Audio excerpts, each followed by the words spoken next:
তো আমি গত দুদিন আগে একটা ভিডিও পোস্ট করেছিলাম, সেখানে আমি আপনাদের দেখিয়েছি যে PM Kisan Samman নিধির new registration কিভাবে করবেন।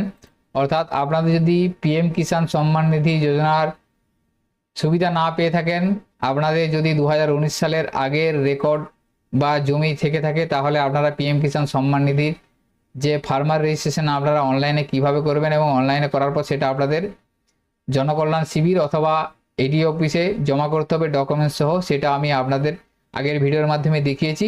সেই ভিডিওর মাধ্যমে দেখে আপনারা রেজিস্ট্রেশনটা করে নেবেন।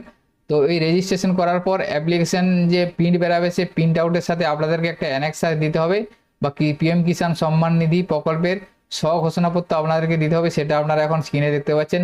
অর্থাৎ অনলাইন থেকে যে অ্যাপ্লিকেশনটা বা প্রিন্ট আউটটা বার হবে, সেটার সাথে আপনারা সমস্ত ডকুমেন্টস দিবেন। ডকুমেন্টসের সাথে এই স্বঘোষণাপত্রটা আপনাদেরকে দিতে হবে।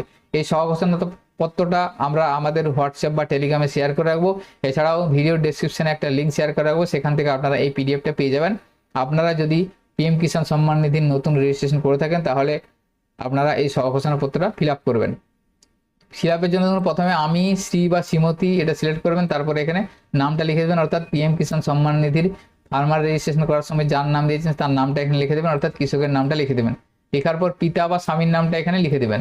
লেখার পর এই ঘোষণাটা আপনাদেরকে দিতে হবে যে অনুরূপ প্রাতিষ্ঠানিক জমির মালিক নন আপনি, অনুরূপ সাংবিধানিক পদের অধিকারী নন বা ছিলেন না, প্রাক্তন বা বর্তমান মন্ত্রী, প্রতিমন্ত্রী, প্রাক্তন বা বর্তমান লোকসভা, রাজ্যসভা, রাজ্য বিধানসভা, বিধান পরিষদের সদস্য বা জেলা পরিষদের প্রাক্তন বা বর্তমান সভাপতি নন, কেন্দ্রীয় রাজ্য সরকার অধীনস্থ কোনো দপ্তর বা কোনো বিভাগের কর্মচারী আপনি নন, এবং মাসে 10,000 টাকার বেশি পেনশন পান না, গত বছরে আয়কর দিতে হয়নি, ডাক্তার, ইঞ্জিনিয়ার, আইনজীবী হিসাবে কোনো পেশাগত সংস্থার সাথে যুক্ত নন, এবং এই প্রকল্পের অধীনে নথিভুক্ত হয়নি। অর্থাৎ আপনি পিএম কিষাণের জন্য আগে রেজিস্ট্রেশন করেননি, অন্য কোনো ব্লকে এই প্রকল্পে নথিভুক্তকরণের আবেদন করেননি।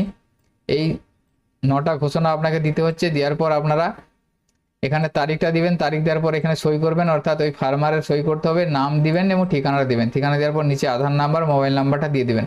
তো আপনারা অনলাইন রেজিস্ট্রেশন করার পর অনলাইনের কপির সাথে সমস্ত ডকুমেন্টস আপনারা দিবেন, সাথে এই স্বঘোষণাপত্রটা আপনাদেরকে দিতে হবে। দেওয়ার পর আপনারা জনকল্যাণ শিবিরে অথবা এডি অফিসে গিয়ে জমা করবেন। জমা করার পর আপনাদের পিএম কিষাণ অ্যাপ্লিকেশনটি যদি অ্যাপ্রুভ হয়ে থাকে, সেক্ষেত্রে আপনারা পিএম কিষাণ সম্মান নিধির যোজনার সুবিধা পেয়ে যাবেন। তো আজকের ভিডিওতে এই ইনফরমেশনটি আপনাদের সাথে শেয়ার করা ছিল। সকলের সুবিধার্থে ভিডিওটি শেয়ার করবেন। সকলে ভালো থাকবেন, সুস্থ থাকবেন। ধন্যবাদ।